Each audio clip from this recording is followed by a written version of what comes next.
बच्चों, FA online classes में आपका स्वागत है। कैसे हैं आप सब? उम्मीद करती हूँ कि आप सब खैरियत से होंगे। बच्चों, आज हम आपकी हिंदी की किताब का पाठ नंबर 6 फूलों की माला पढ़ेंगे, जो पेज नंबर 23 पर है। पाठ नंबर 6 फूलों की माला।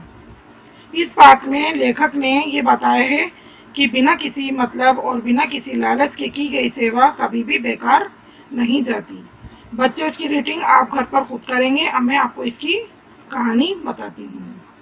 कहानी में एक किसान है जो एक गांव में रहता है और उसका नाम रामदास था। उसके पास थोड़ी सी ज़मीन थी जिसमें थोड़े से फल फूल और सब्जी बेचकर बोकर अपना गुजारा मुश्किल से चला पाता था। उसकी पत्नी लोभी और लालची थी, लेकिन वह बहुत दयालु था। वह हर रोज भगवान का भजन करता था और गांव के बीमार लोगों की सेवा करता था, मगर उसकी पत्नी को यह सब करना अच्छा नहीं लगता था। रामदास खेत से फूल चुनकर माला बनाता था और नदी किनारे शिव मंदिर में जाकर बैठ जाता था। रामदास का एक नियम यह भी था कि वे पहली एक माला जो वो फूल चुनकर बनाता था शिव प्रतिमा पर चढ़ाने के लिए फ्री में देता था। लेकिन उसकी ये बात भी पत्नी को पसंद नहीं थी। वे उसे हमेशा टोकती रहती थी, लेकिन रामदास खामोश रहता था और वे कहता कि जिस प्रकार भगवान की पूजा बेकार नहीं जाती, उसी तरह मेरा बूढ़े और बीमार लोगों की सेवा करना, और अगर मैं भगवान के भक्त को एक माला दे दूंगा तो ये सब बेकार नहीं जाएगा। एक दिन रामदास को बुखार आ जाता है और वो बीमार पड़ जाता है, जिसकी वजह से वो खेत पर सुबह उठकर नहीं जा पाता है। और लेकिन उसके जाने से पहले ही कोई सारे फूल तोड़कर ले जाता है, तो उसे आखिर में कुछ कलियां ही बचती हैं, जिससे वो एक छोटी सी माला तैयार करता है और भगवान के मंदिर में चला जाता है उसे लेकर। और आज उसके पास केवल टोकरी में एक ही माला बची थी जो वो भगवान को चढ़ाना चाहता था। लेकिन वहाँ पर तभी एक छोटा सा बच्चा दौड़ता हुआ आता है और बोलता है कि ये माला मुझे दे दो, लेकिन मेरे पास तुम्हें देने के लिए पैसे नहीं हैं। तो वो बोलता है, रामदास कहता है कि ये माला तो मूर्ति पर चढ़ाने के लिए है, लेकिन बच्चा कहता है कि वो माला मुझे दे दो। तो वो रामदास से माला लेकर अपने गले में डाल लेता है। अब ये देखकर उसको रामदास को बहुत दुख होता है। फिर वे अपने घर चला जाता है और घर के कोने में आकर अपनी टोकरी रख देता है।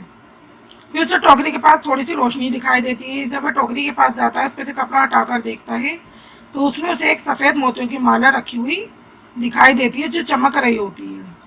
फिर उसे वो माला देखकर याद आता है कि ये माला तो उस बच्चे के गले में थी जिसको मैंने दी थी, बिना किसी दाम के दी थी। फिर वह अपनी पत्नी को बुलाता है और खुश होता है और उसको माला दिखाता है। फिर उसके कान में आवाज़ आती है कि रामदास, तुम बिना किसी मतलब के, बिना किसी लालच के गांव के बीमार और बूढ़े लोगों की सेवा करते हो, इसलिए यही तुम्हारा उसका उपहार है। तो बच्चों, हमें इस कहानी से ये संदेश मिलता है कि हमें हमेशा अपना काम करना चाहिए और फल की इच्छा नहीं करनी चाहिए। शब्द अर्थ देखिए। दयालु, इसका मतलब होता है दया करने वाला। निरर्थक यानी बेकार का, किसी काम का नहीं। दंग रहना, हैरान रहना। हासिल करना, इसका मतलब होता है प्राप्त करना। बर्बाद यानी नष्ट करना। जीविका, जीवन जीने का आधार। और नियम कहते हैं कानून को। बच्चों, ये आपके लेसन के शब्द अर्थ हैं, इन्हें आपको कॉपी के अंदर करना है। इसका क पार्ट देखिए। सही विकल्प पर सही का चिन्ह लगाइए। फर्स्ट है आपका, रामदास कैसा व्यक्ति था। अब इसमें हमारे पास 3 ऑप्शन दिए हैं। इसमें पहला है दयालु, दूसरा है दुष्ट, तीसरा है लोभी। अभी हमने लेसन पढ़ा, लेसन के अंदर हमें मालूम है कैसा व्यक्ति था, तो दयालु। तो इसका सही आंसर दयालु है, तो हम यहाँ पर टिक लगाएंगे। सेकंड है, रामदास की पत्नी कहती थी कि लोगों की सेवा करना। इसके भी 3 ऑप्शन है। सही है हमारा, समय बर्बाद करना है, तो इस पर टिक लगाएंगे। थर्ड है हमारा, जब रामदास ने टोकरी का कपड़ा हटाया तो उसे टोकरी में क्या मिला।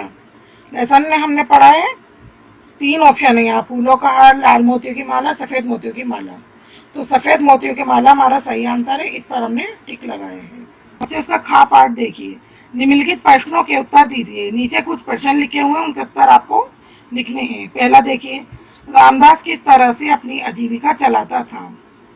तो इसका उत्तर है रामदास अपनी थोड़ी सी जमीन पर फल फूल और सब्जी बोकर अपनी जीविका चलाता था। दूसरा प्रश्न है रामदास किस नियम का पालन करता था।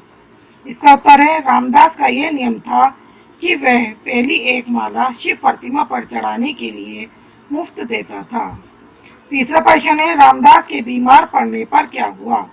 इसका उत्तर है बीमार पड़ने के कारण वह सुबह खेत पर नहीं जा सका और कोई उसके जाने से पहले ही सारे फूल तोड़कर ले गया। चौथा प्रश्न है रामदास क्या देखकर दंग रह गया।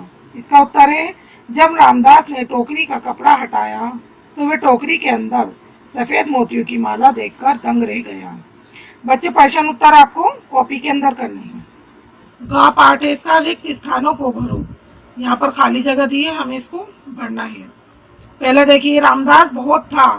रामदास क्या था? दयालु था। यहाँ भरेंगे दयालु। दो है एक दिन रामदास देश पड़ गया। क्या पड़ गया था? बीमार। यहाँ भरेंगे हम बीमार। तीसरा है टोकरी में देश की माला चमक रही थी। टोकरी में किसकी माला थी? मोतियों की। यहाँ भरेंगे मोतियों। चौथा है रामदास की पत्नी देश और देश थी। रामदास की पत्नी कैसी थी? अभी हमने लेसन में पढ़ा, लोभी। यहाँ बनेंगे लोभी और लालची। यहाँ भर देंगे लालची। पांचवा है रामदास हर रोज एक माला देश पर चढ़ाता था। वह हर रोज एक माला किस पर चढ़ाता था? शिव प्रतिमा यानी शिव की मूर्ति पर चढ़ाता था। तो यहाँ पर भरेंगे हम शिव प्रतिमा। अब इसका का पाठ देखिए। पर्यायवाची शब्द लिखो। यहाँ पर आपको शब्द दिए हैं, इसका आपको एक एक पर्यायवाची शब्द लिखना है। जैसे फूल है पहला, तो इसका पर्यायवाची शब्द होता है पुष्प। दूसरा है मंदिर, इसका होता है देवालय। तीसरा है लोभी, लालची। चौथा है बालक, इसका मतलब होता है बच्चा। और फिफ्थ पांचवा है हमारा पूजा यानी प्रार्थना। ख पाठ में अनेकार्थी शब्द लिखो। नीचे एक शब्द आपको दिए हुए हैं, इसके जो दूसरे अर्थ बनते हैं यानी एक ही शब्द के कई अर्थ भी होते हैं, तो उसे बोलते हैं हम अनेकार्थी शब्द। तो उसके आपको वो लिखने हैं। जैसे पहला है अंबर, इसका होता है आकाश। दूसरा है आदर्श, इसका है उदाहरण।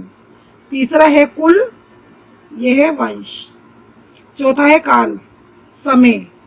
पांचवा है रक्त, लहू। और छठा है हमारा दोस्त। बच्चों आपको इसके शब्दार्थ और प्रश्न उत्तर कॉपी में करना है और बाकी जो अदर वर्क है वो आपको बुक के अंदर ही करना है। अब आपका लेसन खत्म हो गया और आज के लिए इतना ही। अगली वीडियो में फिर मिलेंगे इंशाल्लाह। तब तक के लिए अल्लाह हाफिज़।